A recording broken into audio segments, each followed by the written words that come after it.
Ladies and gentlemen, boys and girls, dying time is here. That's right, we're talking Nightmare on Elm Street on Kill by Kill. Well, greetings and salutations, Internet. It's your old pal, Patrick Hamilton, coming to you once again from good old 1428 Elm Street. This is the Kill by Kill podcast, where we are dedicated to celebrating the least discussed component of any horror film, the characters, and we're going to unpack all the gory details of 1984's A Nightmare on Elm Street in the hopes that a teenage dreamer's end is just the beginning of the jokes that we might make about them. And as always, there's only one person I trust to wake me up if I'm trying to lure a sleep demon into my trap, the one and only Gina Radcliffe. How are you doing, Gina?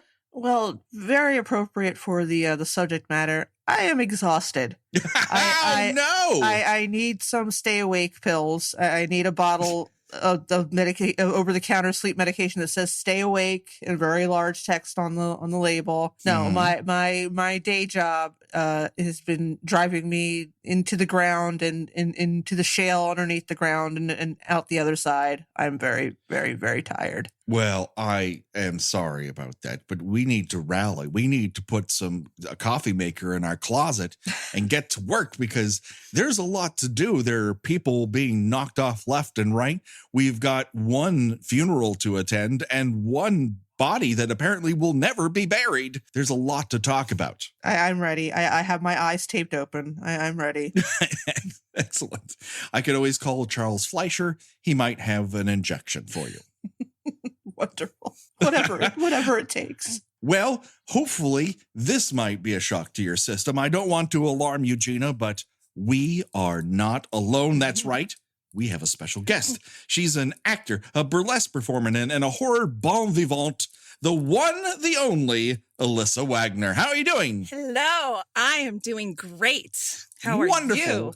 Oh, I'm so happy that you are here with us. You were recommended to us by a great many of the, LA horror Illuminati, the sort of undercurrent of horror lovers in town. They all talk, they all gossip, they all know one another because they've all lost to one or two people at horror trivia. Oh, yeah. And by, recommend, you mean bribed, right? There was money involved. Yes. To get me on here. They slid a $5 under my table. That's what I thought. Yeah. And there's a Post-it note attached to it and said, you got to have Elissa on the podcast. And I said, that sounds great. That's how I get all my acting work. Whatever works, whatever greases the wheels in this burg. So exactly. We have a tradition here on the Kill by Kill podcast. We like to ask our guests, where was the first time you encountered the Nightmare on Elm Street franchise? So, I can't tell you how excited I am to talk about that. First of all, I love the podcast so much. It gets me through traffic, and I got through Friday the 13th, which is my comfort food. And now we move on to my familial baby, which is Nightmare on Elm Street. I grew up with the series. My mom actually helped out part-time at the Albertsons video rental when they had the videotapes, and she would take a bunch of tapes home with her. So I got the pleasure of discovering horror movie video VHS covers as a kid. Yes, so I thought that the cover for Dream Warriors, Dream Master, and particularly Dream Child scared the bejesus out of me. It made me so uncomfortable. I can't even describe it. And because of that, I, thought it was a great idea for pre-10-year-old me to just pop in the VHSs and start watching because my mom apparently was not around. I don't know how that happened, but it did. And so my fondest memory is Nightmare on Elm Street, the original, actually. So I got the VHS box set for Christmas one year, and it was the best gift I ever received. And on Christmas Day, I decided I wanted to have a marathon. And I got to the part where Nancy catches Rod, or he pulls her in the bushes and he's like, I'm not fucking I'll fucking kill you. Like that part. Yeah. And my mom walks in and she goes, Lissa, what are you watching? And I started crying because she turned it off. And I said, it's the gift you gave me. And then she didn't have a response. But since then, I thought it was the crudest, most rebellious thing in the world. And so I made a tradition to have every sick day, because I was a sick child, having marathons of the VHS tapes and having to rewind them and spend like 10 hours doing it all over again. So, And it sounds like it didn't damage you at all, which is great. well, my claim to fame is winning Nightmare on Elm Street trivia. So that's a highlight of my life, apparently. Excellent. That's wonderful. Well, I couldn't think of anyone better to get us through this particular portion of the movie. Why don't we catch everyone up before we get right back into it? Let's tell everybody who's still left alive at this point in the movie. Almost everyone. We have Nancy Thompson. Her hair may bounce and behave, but she wants to rebel. And then we have her sort of boyfriend, Glenn, inside that pale purple sweater vest, beats the heart of someone willing to wear all sorts of muted tones. And we have Nancy's mom. She's a real estate agent by day and drunk by 2:30. And of course, we have Nancy's dad, Lieutenant Thompson. He's played by John fucking Saxon. So what else do you need to know about him? Ugh, nothing. No. And then, of course, he just spends the I love whole him movie so looking much. like his skull is going to split open through his forehead. Just like he just looks very intense all the time. I've never seen someone attempt to smoke and fail at it with such veracity. Like he's really going for it. And then finally it's like, fuck, I can't even get in a puffin. And he just slams it into the ashtray. He's so angry and perturbed by what's happening here. He's very intense. Yes. And I love that about him. It seems like he might live at the precinct house. He might not have an apartment of his own, which could be why Nancy is still living with her alcoholic mom. I think he has just like a cot in his station office. I would Yeah. not doubt that, actually. So he's kind of doing the whore's bath in the men's room. Yeah, with the hot plate and the you don't have to be crazy to work here, but it helps sign and. Oh my God, he is ruining that staff room microwave with all sorts of terrible microwave dinners. He's just burning popcorn left and right. Oh, But God. he's got a wonderful smolder. So He does. That's what matters. I listen, if he could take his foot off the gas of his smolder, he might find a lucky lady one of these days. But it won't be during this portion of the podcast, unfortunately. But to round everything out, of course, we have Hot Rod Lane. No haircut is too high. No V is too deep. Last episode, Gina described him as a lost sweat hog. And now all I can think about is Rod referring to Freddy as Mr. Kruger. Well, in this segment, he's a little calmed down. He's kind of more withdrawn, and I almost got a little bit of an Oscar Isaac thing going on, and A little bit. and I'm wondering, I haven't seen the remake. You're gonna make me watch it at some point. Oh my God, that I'm does aware not of this. exist. Are all the characters are they the same characters or are they all new characters? I don't even remember. Because I was going to say, because if Rod is still Rod, would it have made the movie any better if it had been a pre-Ex Machina, The Force Awakens Oscar Isaac? Oh, I think Oscar Isaac brightens up anything. He's like bitters in your drink. He makes the elements come alive more. I mean, he's in that terrible Sucker Punch movie, and his mustache is the only thing I remember about it other than hating it. I didn't even know he was in that.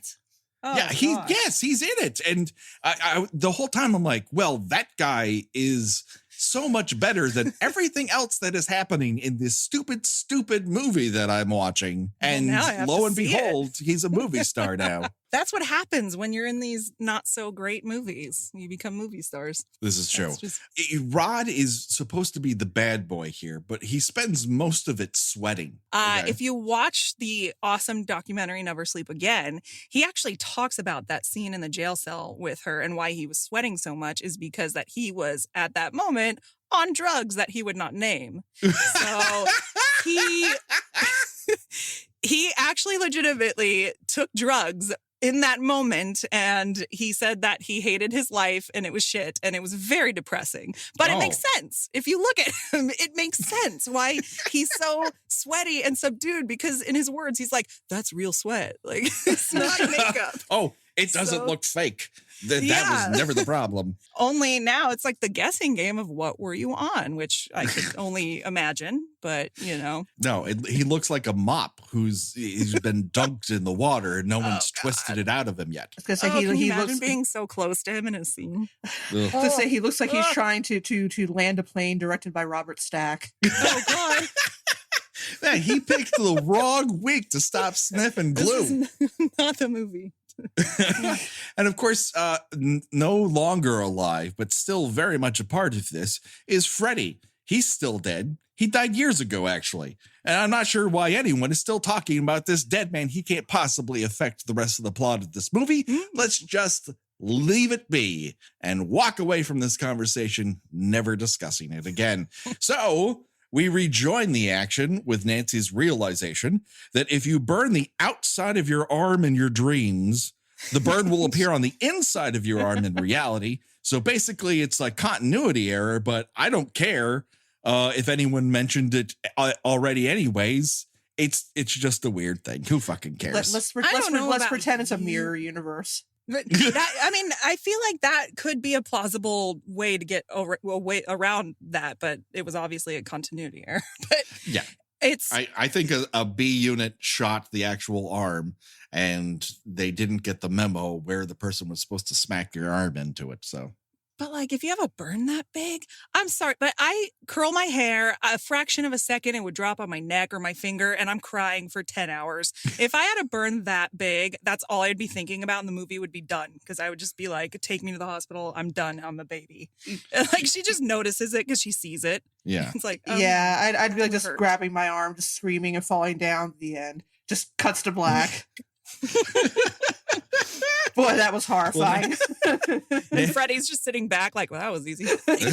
She's done. I thought this would be hard, but okay. He just kind of looks at the camera, like looks around, like the gif of John Travolta in Pulp Fiction, where he just kind of like waters it, looks around. Please, someone in our audience, make a gif of Freddy walking around like John Travolta in Pulp Fiction, not sure what to do. That would be lovely. Oh my God, please, somebody, I'm begging you. I'm not sure what I could give you, but I'll give you something. We'll talk about you a lot on an episode. We will raise your names to the heaven if you make that happen. Okay, so let's cut to jail. We briefly talked about this, but let's go through some of the details here. Nancy goes to visit Rod in the clink. Rod's still wearing that boss leather jacket while in custody, which seems like a bad idea for a number of reasons. They take his shoelaces in jail. I don't think they're going to let him keep his cool Fonzie jacket. Not only does he keep his cool Fonzie jacket like the bathroom is his office, but he's regained his shoes. Why did they give him shoes? Find him shoes. They went out of their way to give him shoes. So they're making him comfortable while he's in this cell. That's wrong. You don't want to be on the cold cement. That would be cruel and unusual punishment. By the way, we talked about it briefly, but he is sweating like he's in a cocaine sauna. So I'm watching the clip on silent, and it's worse than I ever thought it was. Like, after seeing that interview and seeing this, it looks like a spray bottle actually sprayed him, and to know that that's real, like, what were you doing? How did Wes just be like, oh, it looks fine? Okay. Can somebody just mop this kid's forehead off, please? Come on. I mean, give him a towel or something. He needs, like, he's desperate. Because he needs like a Olivia Newton-John sweatband or something. Oh my gosh. He's getting physical, and he's not doing anything. Secondly, this is very important here. Rod is still covered in Tina's blood. When he puts his hands on the bars, his knuckles are covered in blood. What the fuck is happening here? They gave him shoes, but they didn't let him wipe his blood off. You would need to process some of these things. This makes Elm Street PD's procedures right in line with Crystal Lake CSI, who pick up an axe buried in Jason's forehead with their bare hands, and then they put it in a plastic bag. This is how you get child murderers set free. This right here. They did not take Freddy Krueger's example as a learning opportunity. Nancy quizzes Rod about Tina's death, and Rod reveals that Tina was cut by what looked like 4 razors all at once, just like the nightmare he had the night before. Bum, bum, bum! What? I'd be freaking out quite a bit at that point. You know, it's still not hit it to everybody like, oh, it must be a coincidence. We're all dreaming of the same guy. It's just, it seems like it dawns on them a little bit later on than it should. Well, like, 'cause I think it sounds fucking outrageous. I mean, I will give Heather Langenkamp this much, particularly in this section of the movie. She's being asked to make a lot of crazy realizations, and her eyes bug out really well. Like, she's good at it. well, it's too bad she didn't realize what those pants looked like. Am I right? Because those pants are something that she's wearing. But that's not her fault. So is she on a cruise in the 1940s and she's a silver screen star? The only thing missing from the looseness of those outfits is a turban. Yeah, she makes some interesting sartorial choices and she kind of dresses, you know, occasionally like a normal teenager and then also like a Christian camp counselor. well, it's kind of like hitting you over the head. Oh, I'm the final girl. I'm the good girl. So I'm covering up and being poofy. It's not like Tina walks around in hot pants. She's not on display 24/7. I mean, as ribbled as she gets is a nightgown that you can happen to see through because of backlighting and some shorts that people today would not give a second glance at. She's not really the bad girl either. It's just that for whatever reason, they decided to dress her in sizes a good 2 to 3 bigger than her actual body is. Lots of light pinks, pale pinks. She's one head wrap away from being the little brother in A Christmas Story where he can't put his arms down. Oh, maybe that's what they were going for. They just loved it so much. That's right. It was all the rage at the time. So cut to Nancy's bubble bath. And this is a very deep tub, especially for a California shower tub combination. All I'm saying is I know the gag is that she's actually standing up and everything so that you can do the other parts of it, but she's up to her chin in this water, and that's not really how deep that tub is. I would give anything to be able to be that deep in a tub. I have to like hang outside like I'm a giant, and it would be lovely to be able to take a bath like that. We got a specific tub in order to actually take a bath as an adult, and it took 6 extra weeks because people were like, you want that? Yes. I want a bathtub, for fuck's sake. I'd like to be able to have all of my limbs inside. I want some like Mary Poppins Return shit. I just want to like fall in backwards and just like, you know, not emerge for like several hours. Oh, could you do that?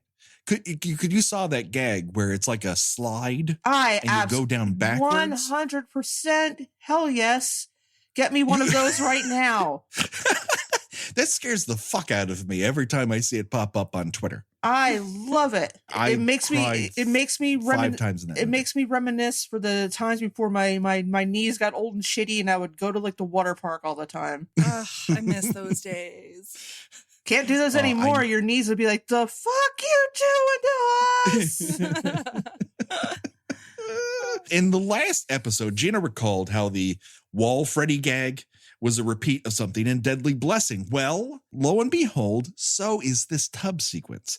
In the Deadly Blessing film, it's Battlestar Galactica's Maren Jensen who's surprised in a tub by a deadly snake. Here, Craven basically steals that sequence shot for shot, only the very phallic snake is replaced by Freddy's feminine razor glove. I'm saying that right? It's very feminine? It is, and he kind of delicately raises his hand out like I'm just kind of feeling around, see if anything's there. Trying not to wake her. Yeah. Being very gentle. You know, it's almost like, you know, kind of the the movie where someone licks their finger and like holds it up to the wind to see how windy it is. It's a little bit like that.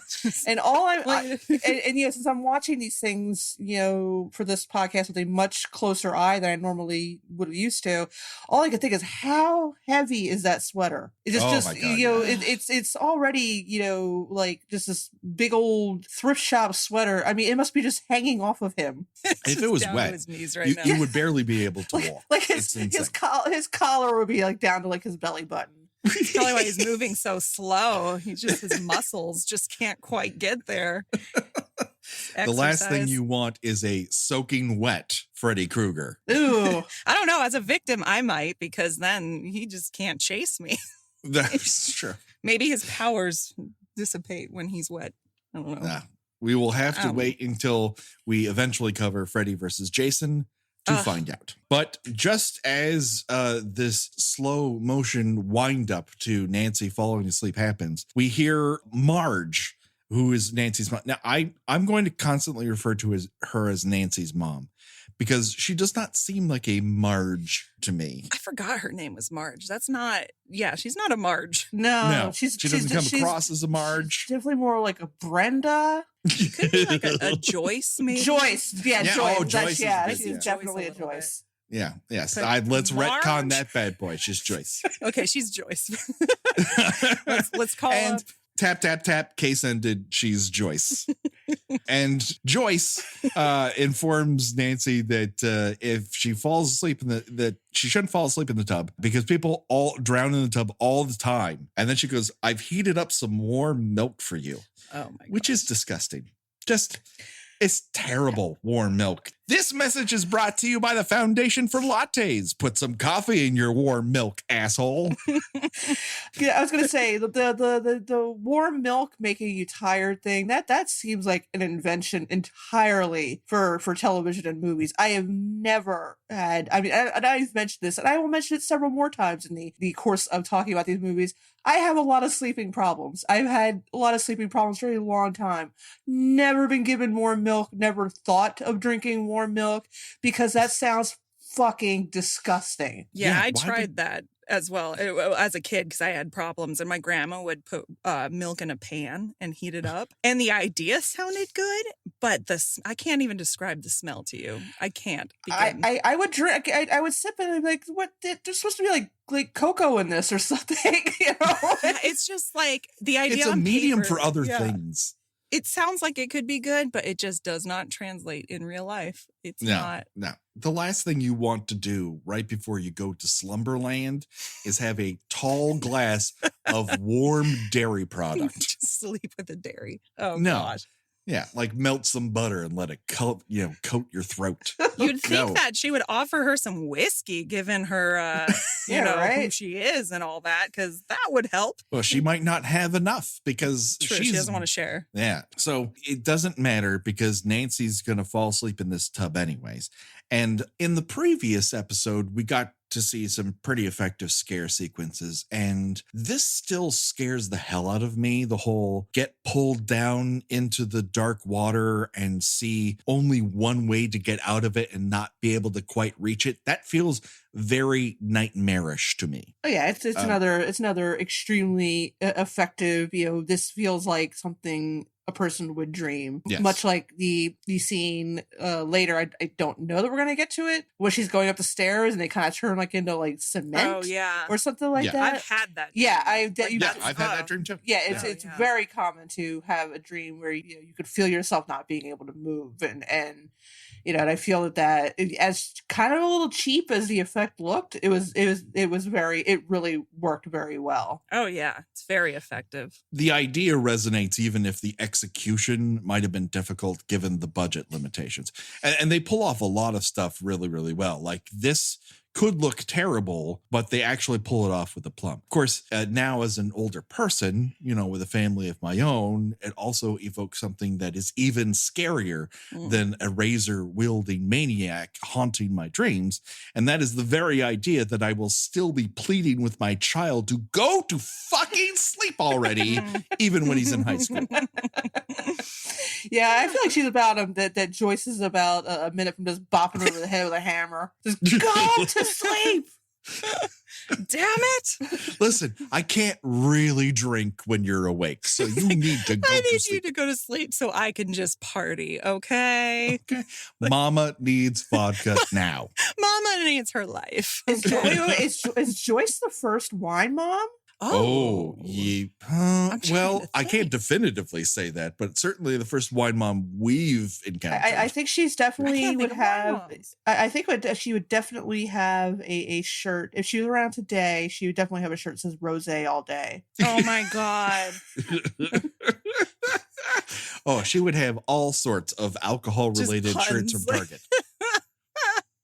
In the junior section, because for some reason they're in the junior section a lot of times. Yeah, she would Yes. Does that make definitely have a cup that says 1 tequila, 2 tequila, 3 tequila, floor. Oh my gosh. Can you imagine her just trying to go out on the night with the girls? But it's like Well, just she's one she's a other single girl. lady now, newly divorced. So Yeah. Makes sense, but I mean, she's I don't know probably if I not wanna even see like that. 50. I mean, go for it. I mean, Yeah, she's she's not a got a bad lot looking of woman. life to drink. She's she's not a bad looking woman, who knows? Maybe this is her prime. She isn't a bad-looking woman, and yet she has found several ways to make her look not so good. At one section of this movie, her hair looks like, well, it looks bifurcated. On one side, it seems to be one of those Cameron Esposito sideway mullets, which works really well for Cameron, but not a lot for other people. And on the other side of her head, it looks like she combed it with a plunger. She might have gotten really drunk and done that. You never know. I mean, who For among all us, you know. when we've been Maybe hitting this, all of this. yeah, I mean, She's character. who among us, when we have hit the sauce too much, have not attempted to style our hair with a bathroom implement of some kind? Lord knows that's my Friday night.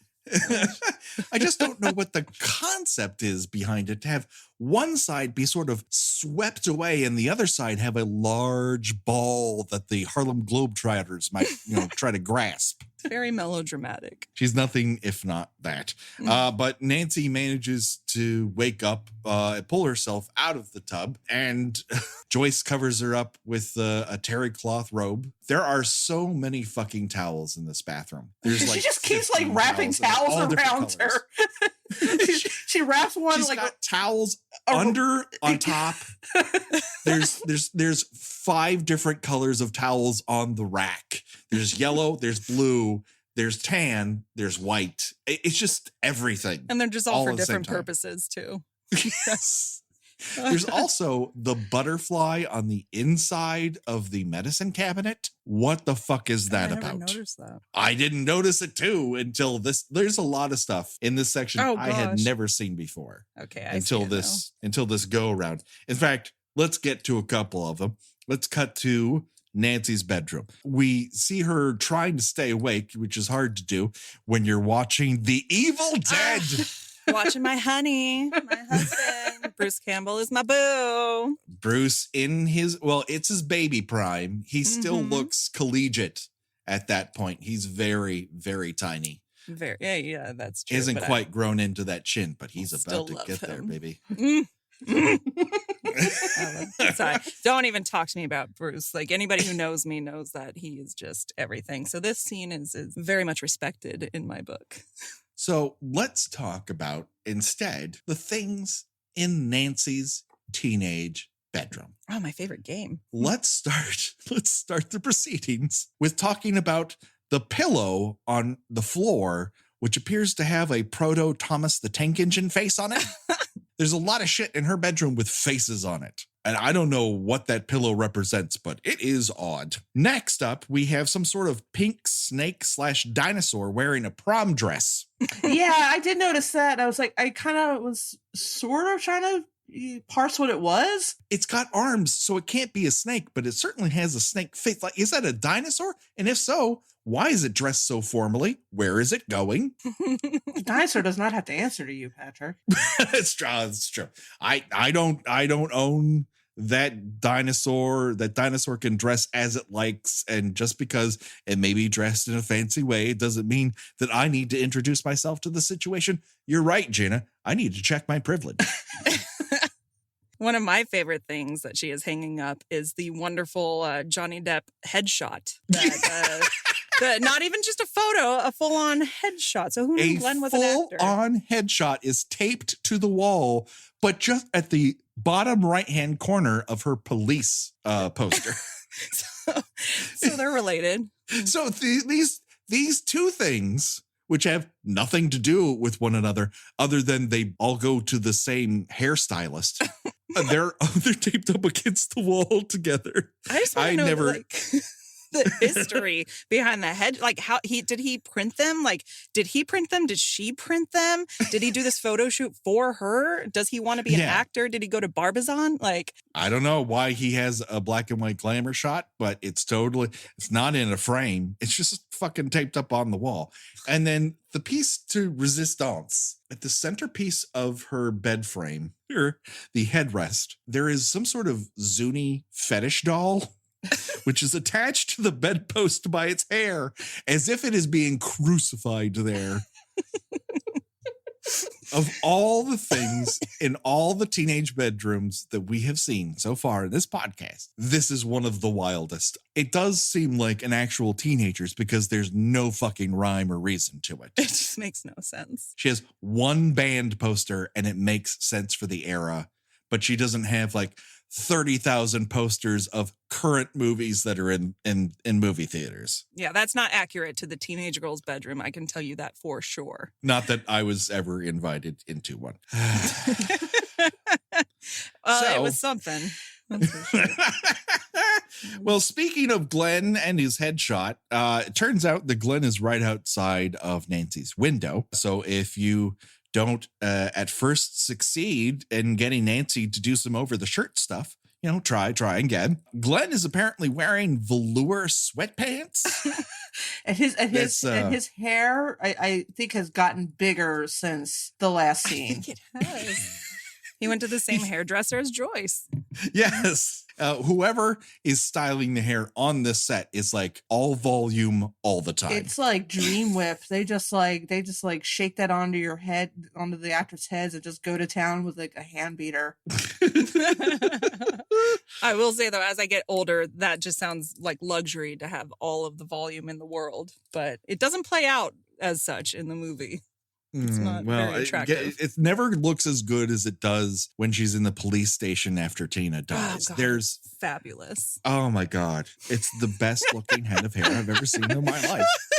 We're still talking about it, and we may be talking about it for the remainder of this podcast. Like when we even move on to other things. I hope so.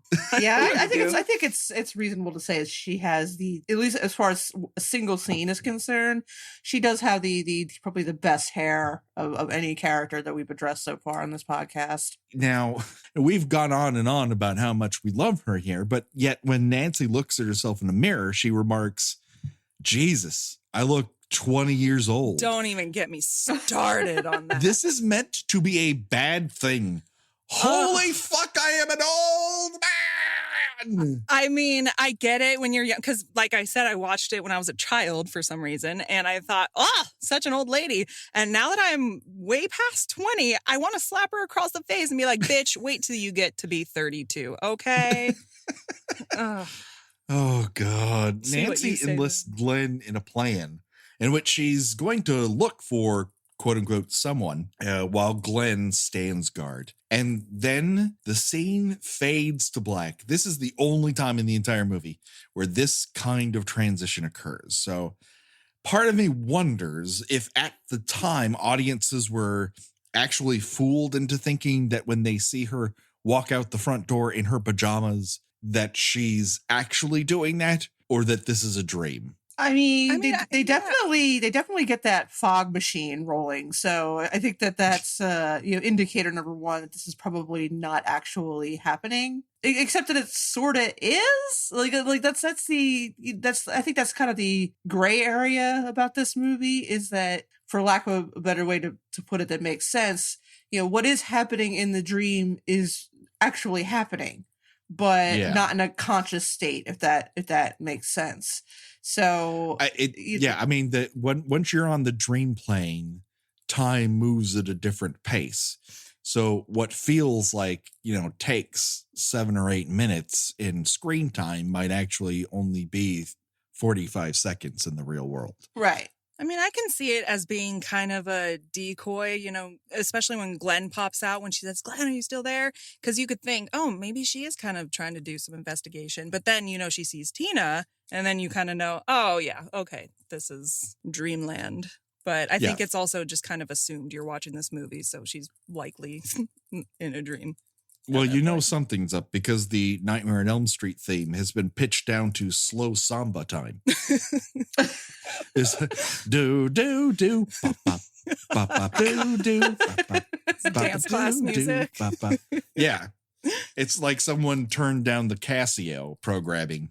Nancy walks down one of those well-furnished alleyways that we really haven't seen since Friday the 13th Part 8, until she finally arrives at the 5th precinct. Apparently, Rod is housed in a cell with a view part of the jail, because Nancy's able to peer in on him from the outside. From this vantage point, Nancy watches as Freddy Krueger enters the cell block and passes right through the bars in a very old school processing shot that I have to admit works pretty well. Yeah, it was. I was kind of bracing myself for it to be pretty chintzy, but it looks all right. It looks all right. Freddy disappears, but Nancy is confronted once again by Tina, still in her opaque body bag.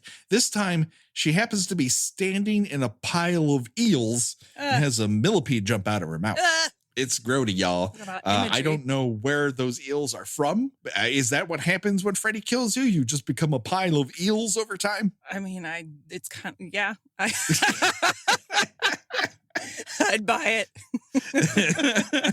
So Nancy freaks out and then yells for Glenn, but she's standing in front of a bush and Freddy jumps out. Now, this is the same bush, of course, that Homer Simpson backs into in your favorite GIF.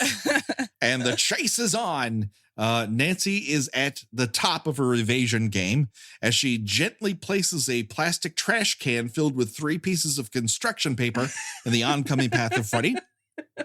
We haven't quite seen this sort of evasion game since the original Friday the 13th, when a woman threw cardboard boxes to the side of her assailant.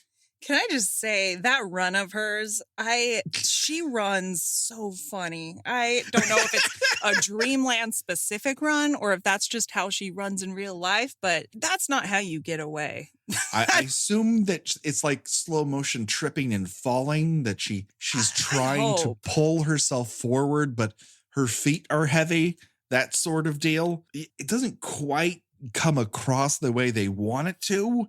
And as a result, it's not exactly the most high-speed chasing we've ever seen. I mean, we're not exactly putting it in the same breath as Vanishing Point and Bullet anytime soon. This is also where we see the stairs become oatmeal as she tries to climb them. And then someone breaks through the window of the front door. And this is where Freddy apparently has some sort of Mission Impossible style Tina face. It's like barely hanging on to him though. I don't, whatever they were trying to pull off, it doesn't quite work. It's not. Yeah, and I feel like they looped her voice in later too. Like, oh, okay, he's trying to trick her into thinking it's Tina, and it's like, yeah, no one's buying that, Freddy. No one is buying that 99-cent store mask. Yeah, it's like a really crappy Texas Chainsaw thing he's trying to do there. And it looks fake. It doesn't look real. They don't attempt to make it look real, and it's still Freddy's arm clad in the sweater and the glove. So I know it's not Tina unless you actually put her in the getup. So why not just do that? Unless he was just trying to taunt her and just be kind of like, look at me, like he does when he cuts his fingers sort of thing. I don't know. I wish they had really pulled that together. It's not exactly a Beetlejuice reveal. It's okay. I'll let it slide. I'll let it slide for the rest of the movie. Well, that's okay, because we're about to get to what I think we can all equate with the best and greatest on-screen brawls. This is one hell of a fist fight that happens inside of Nancy's bedroom between Freddie and Nancy. It's a real slobber knocker. You can almost hear JR in the background yelling, "My God!" while it's happening. Basically, they flop on top of one another for 2 minutes straight. It's just a lot of rolling around, a lot of feathers going all over the place. No one's getting laid. It's basically my sophomore year. I have to say, there's a lot of, soft romantic imagery if you really get down to it, but it does not play that way. Yeah. It shouldn't. But it's a lot of over the pants stuff happening. Yeah. A lot of stuff I wish happened in my life. And when she holds up the pillow, he does this kind of like little kind of swat at it. It's not. I always laugh at that when she holds the pillow and she just looks terrified, like she thinks it's going to protect her. And he's just like, I have 4 knives. And of course, the entire time she's yelling for Glenn, who had one fucking job. God. Glenn, you jerk. Typical Glenn is what I say. Well, luckily for us, modern technology is on the case, because Nancy's alarm clock goes off. And it wakes her up. But of course, when Glenn climbs out of the window, she happens to notice a single free roaming feather, meaning, wait a second, that was in my dream and now it is outside of my dream. What does that mean? This is where Nancy's mom, Marge/Joyce, checks in, and from her getup appears to have been managing a saloon on the set of Gunsmoke. It's a lot of soak billowas. It's gathered in some odd places. The costuming here leaves a lot to be desired. Yeah, I don't know what they were trying to go for. With Joyce is often in a house coat, like at all hours of the day, and that's never that's never a good sign of where your life is in a particular moment. If you are just at all hours of the day found wearing a house coat. In this section of the movie, she is straight up wearing pajamas in the middle of the fucking day. I just feel like she has a giant pile of clothes that she never hangs up, but she has like maybe one dress that she does, and she just grabs what she can when she can. So like she does laundry, but she just piles it up on top of the dryer, that sort of maneuver. Yeah. Cut to Nancy and Glenn running across down to the 5th precinct in reality to check on a slumbering Rod. Turns out that they're too late, no matter what they try to convince the various, people behind the police station counter. The ubiquitous. No matter what stage of balding they are, no one will be convinced to check on Rod. Yeah, these are the ubiquitous horror movie indifferent cops. They're every cop in every horror movie could not give a shit if you offered them in trade for McDonald's coupons about like the killer is on the loose. You might have the wrong guy. The killer is somewhere in this police precinct. They're just like, yeah, whatever. Sips coffee. I'm almost done my shift. There's just, I don't know if Black Christmas started that, but it's definitely, it's like second to the medical examiner eating a sandwich while performing an autopsy. Just cops who just, they either care too much about and always focus on the wrong person, i.e. Nancy's dad, or they just could not care a whit about what's going on, who's being killed, who's doing the killing, where's the killer? I don't know. It's my coffee break. No one does it better than John Saxon. I will tell you that. Right. In all of his many cop roles that he plays throughout his career. This is where we discover that Rod has reacquired shoes when the bedsheet manages to wrap itself around his neck, drag him across his cell up to the rafters, as it were, and hang him very quickly. He loses, I guess it snaps his neck. Is that the impression I'm supposed to get? I think there's a sound effect, but I'm not positive. I would imagine. Again, a pretty good effect. A pretty good effect. Oh, I love No, that it's, effect. I mean, that's basically a puppet. And they figure it out. I think they shoot it in reverse. I don't know. I think it's just the scene where it's wrapping around his neck that they shot in reverse to get that look. And it works. They're definitely feeding a wire through one of those shots because you can kind of see it poking out. But I think that's really only since the advent of sort of high def technology that you can really see it that closely. R.I.P.D. Rod. Bye. Up your nose with a rubber hose into the heavens. May your life be full of cocaine saunas. He is one of the few to actually not see Freddy as he's being killed, along with Rick from part 4 and Travis from part 6. This is true. It's a phantom. I would be mad as an actor because I'd want Freddy to kill me on screen, but it's effective nonetheless. I do like at Rod's funeral that the priest basically, more or less says something like, well, when you're a dirty murderer, you get murdered. Rod's parents just sitting right there. This funeral there's a lot to be said about it. First of all, I wrote down almost immediately, this is Hollywood Forever Cemetery, because it looks exactly like it. And of course, for those who are not LA residents, Hollywood Forever is the resting place of Valentino, Judy Garland, Mickey Rooney, Johnny Ramone, the original Alfalfa from The Little Rascals, just to name a few. But Hollywood Forever is along Santa Monica Boulevard. We love it! To the north, and Paramount Lot to the south. But it actually turns out that is not the case. Both this sequence and the funeral sequence in Shocker were filmed at Evergreen Cemetery, way out in Riverside. It's adjacent to where the Ren Fair is every fucking year. One year I got a rash so bad between my thighs from this Ren Fair. I literally spent 2 days legs akimbo. They gotta warn you. They gotta warn you when you go to the Ren Fair. You don't wear your woolen jodhpurs to a Ren Fair in Los Angeles in the summer.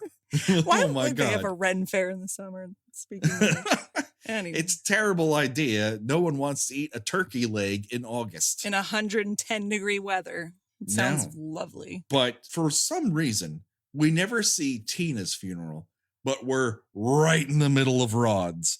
So they got to bury that bad boy quick. There are 17 people total in attendance at Rod's funeral. So I guess, his funeral ceremony has a lot in common with his dick.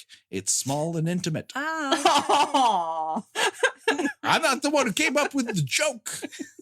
You can blame Tina for that one. It's a good one.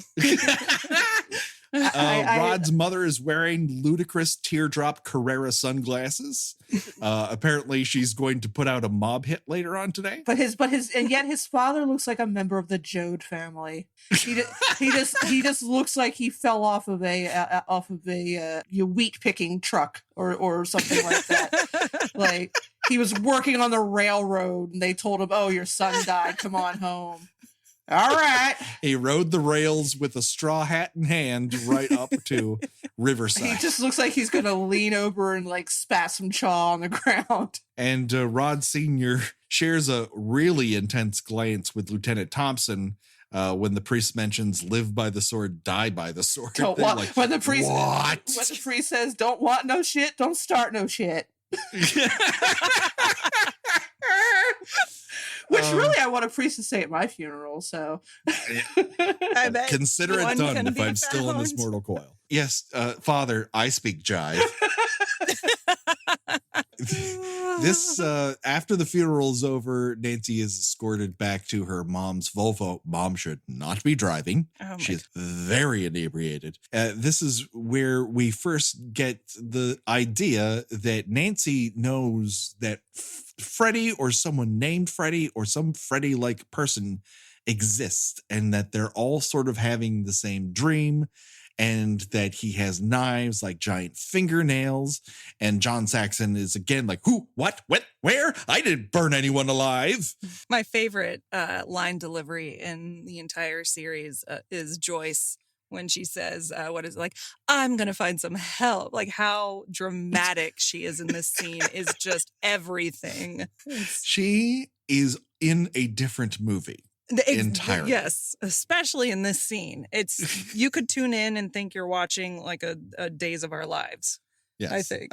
Cut to the Katja Institute for the Study of Sleep Disorders for kids who don't sleep good and want to do other things good. This is where we find Charles Fleischer, MD. And if that name sounds familiar, it's because he probably won your heart as the voice of Roger Rabbit or creeped you the fuck out in Zodiac. Turns out that the nurse in this sequence is played by Wes Craven's wife, who has a really new wave haircut. Interesting. That haircut really should come pre-installed with a member of the Human League just off camera talking about how they found you as a cocktail waitress at a cocktail bar. That's where she's going after this. That's her That's nightlife. Right. Well, that's her night job. Yeah. When she's not at the Sleep Institute. Nancy is going to do a sleep study here, and I assume hoping that she can get her insurance to fund a sleep apnea machine. I don't know how things work. Not back then in Ohio. If this movie is actually supposed to take place in Ohio, it is doing a terrible job of covering that. Well, especially in the previous funeral scene where you can count 6 or 7 palm trees in the background. Yes. There's some things that are amiss in this sleep study set.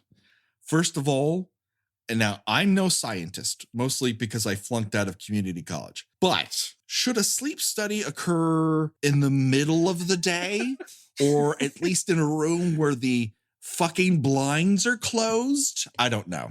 Yeah, no, There's generally speaking, they do follow normal human sleeping patterns. Also, she falls asleep in about 15 seconds, which she's really tired. I mean, this is an excuse. Yeah, I guess. But I think that they kind of had a vague idea of how sleep studies work. And Joyce is like, what is a dream anyway?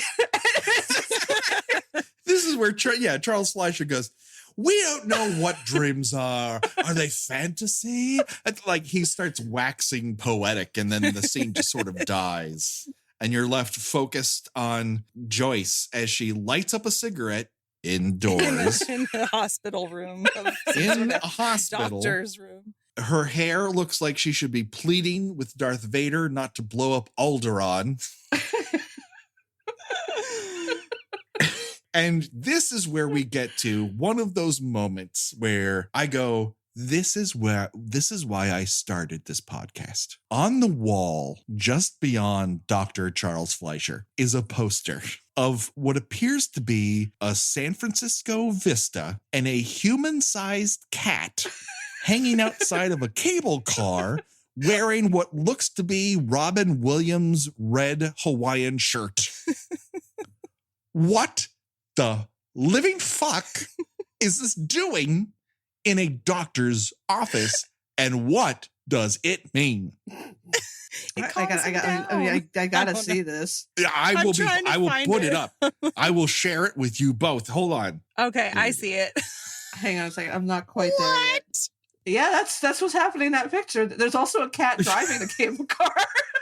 It's hanging outside of a cable car. And there's also a picture underneath it of what appears to be a werewolf running on its 2 legs. I don't know what that is. I don't know what Camp Crystal Lake is doing behind Ronnie Blakely, but it's a monster-sized kitten hanging on the outside of a cable car with the Golden Gate Bridge in the background. And the cat is wearing some sort of like George Jetson on a Hawaiian holiday shirt. I think my favorite part is that there's another cat operating the cable car. And he's also kind of got the other cat's got his paw kind of casually hanging out. You know, like when you're driving and you got that left arm on the window, you get all sunburned and shit. You know?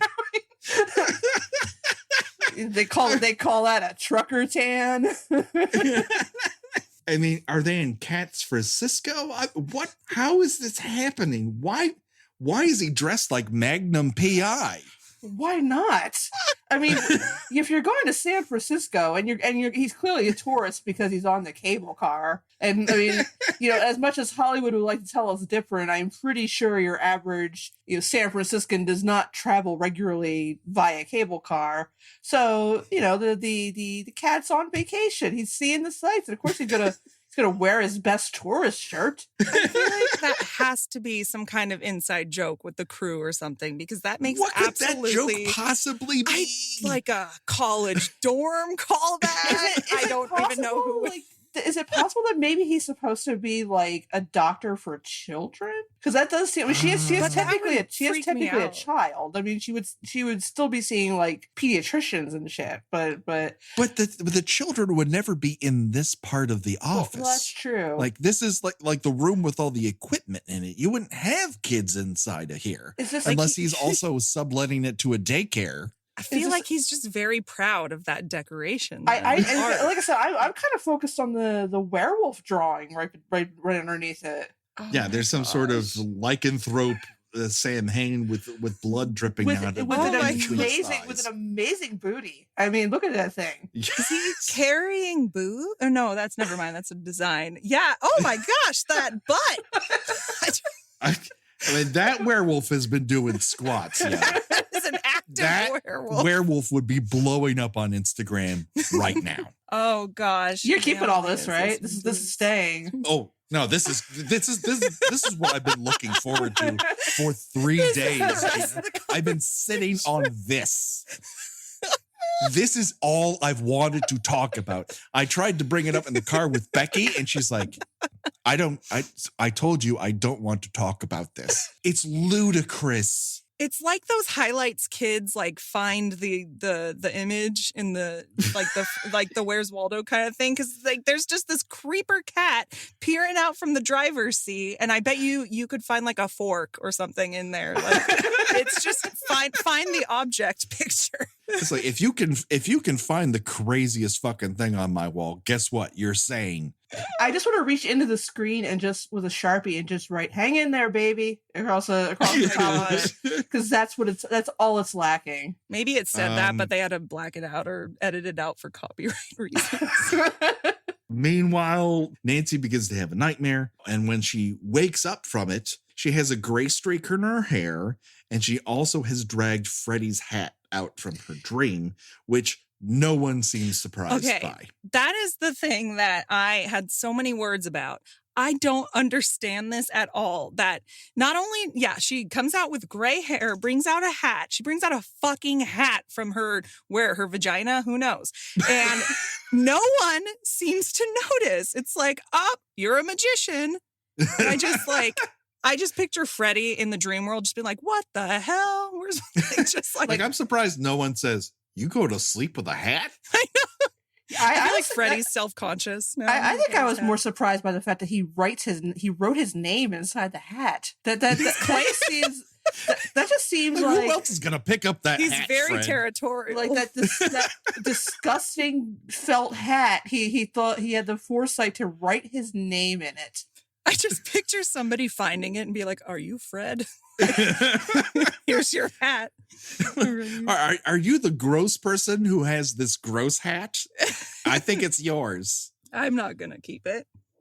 Oh no, it's got bed bugs in it by the look of it. Yeah, I mean, honestly, if you find a hat on the ground, are you going to pick it up? You're not going to pick up that hat.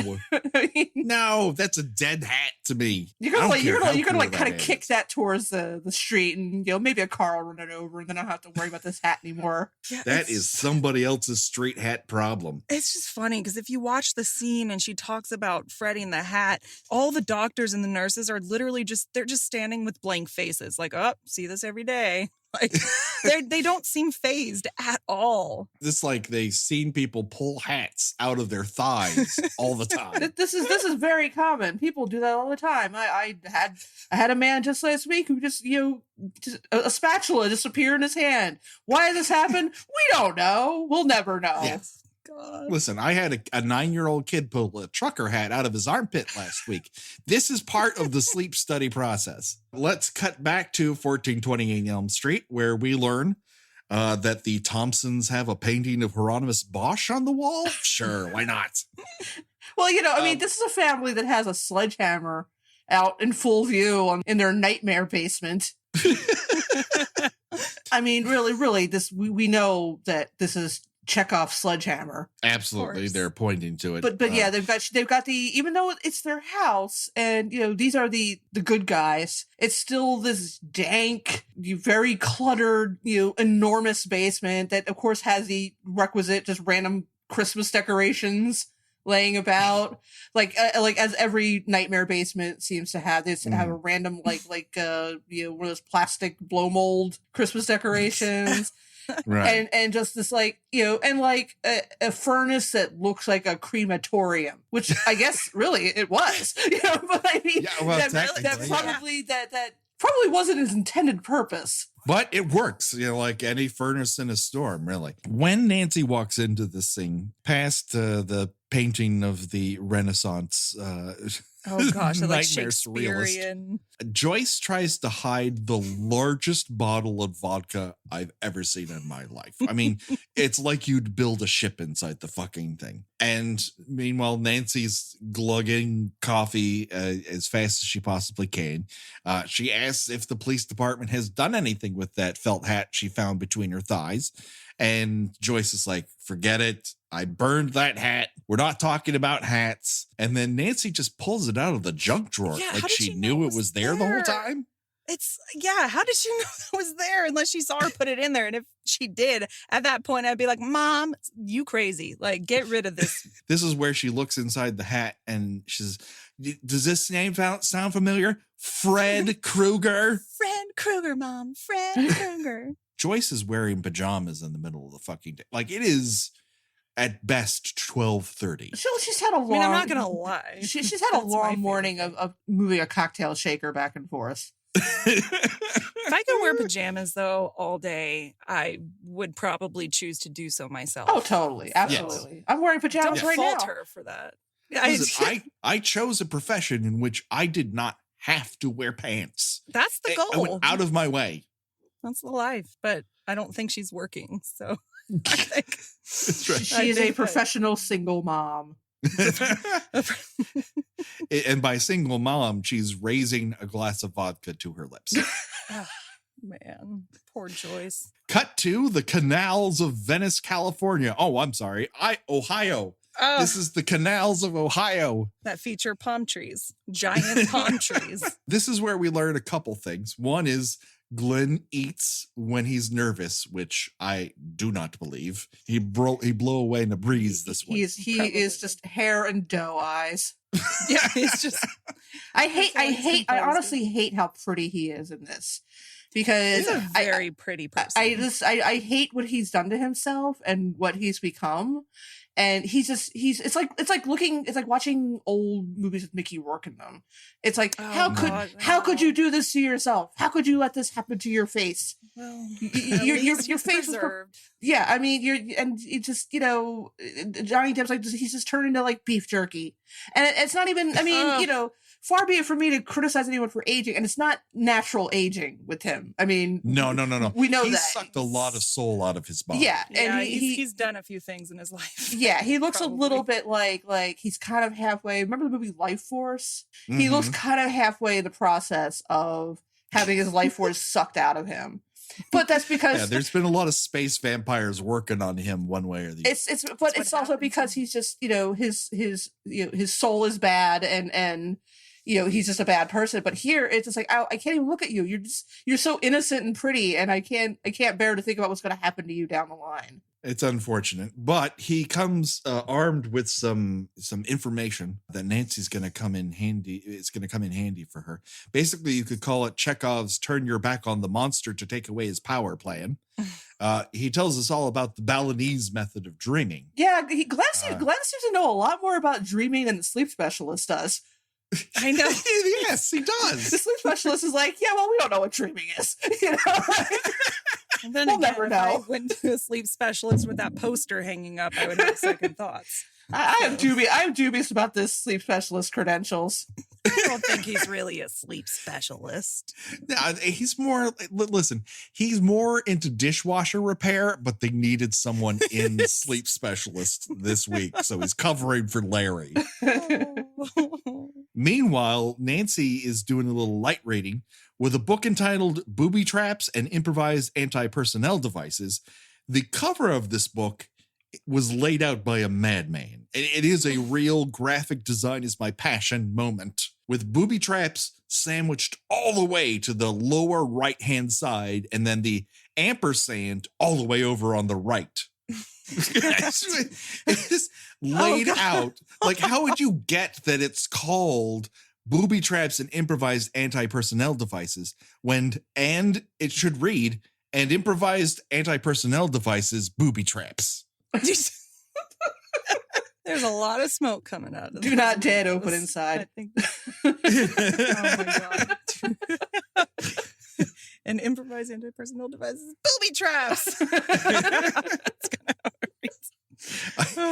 It also kind of looks like a Trapper Keeper. All I'm saying is it's not the best laid out cover. Like, it wouldn't really grab your eye in the way It definitely looks a little Amazon self-published. Well, they're trying to be very artsy, but it did not work out for them. Why is Nancy reading this book?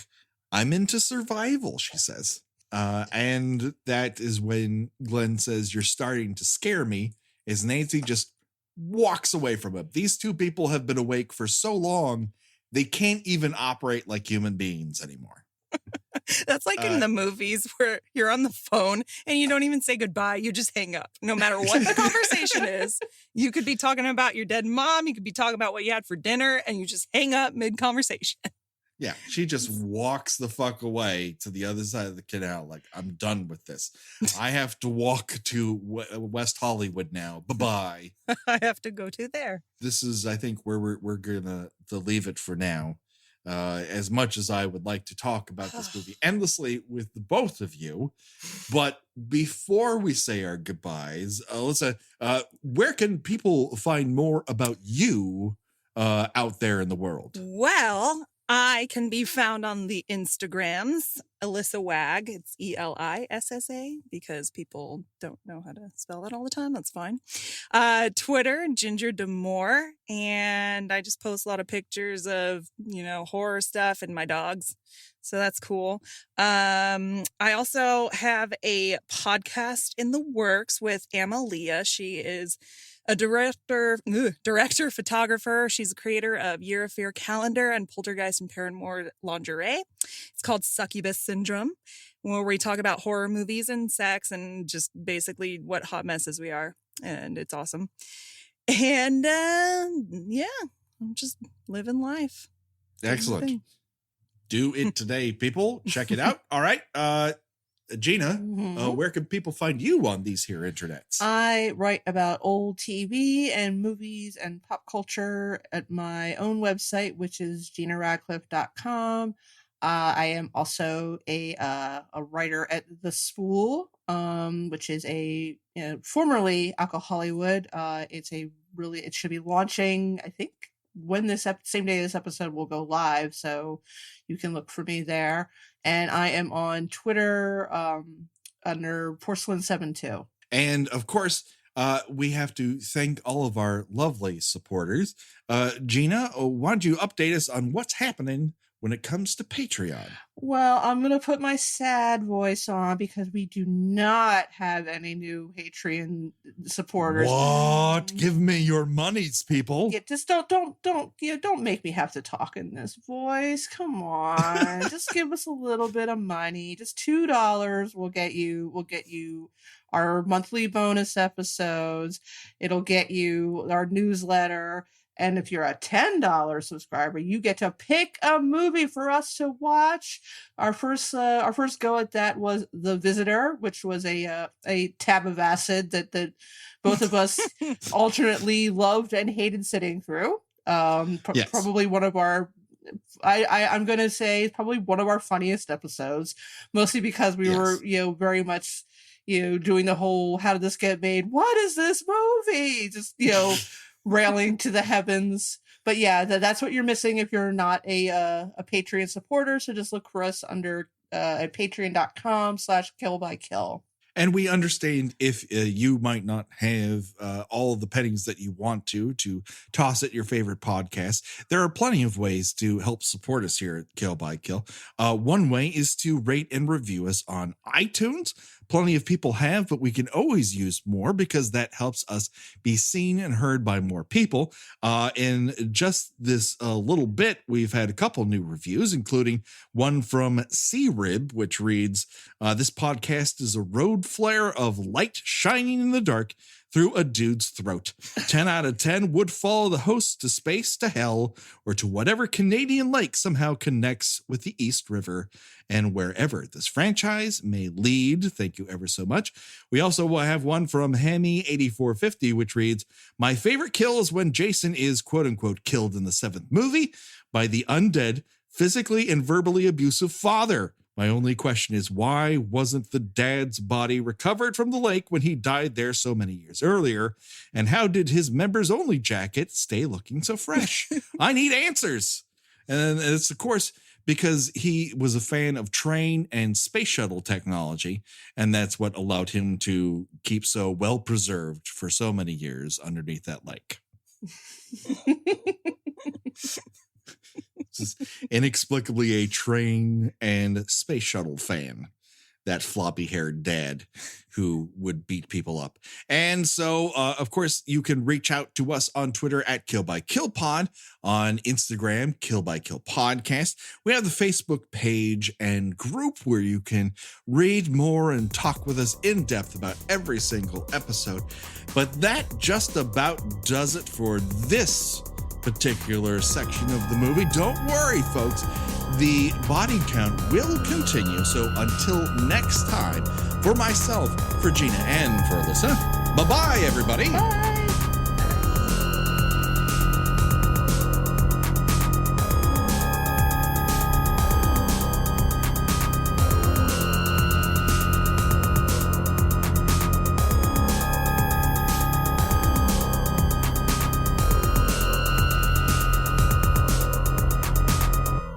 Kill by Kill is produced by We Write Good and is intended for entertainment purposes only. A Nightmare on Elm Street is owned by New Line Cinema. No infringement is intended. Kill by Kill's logos were created by Josh Hollis. Visit him at joshhollis.com.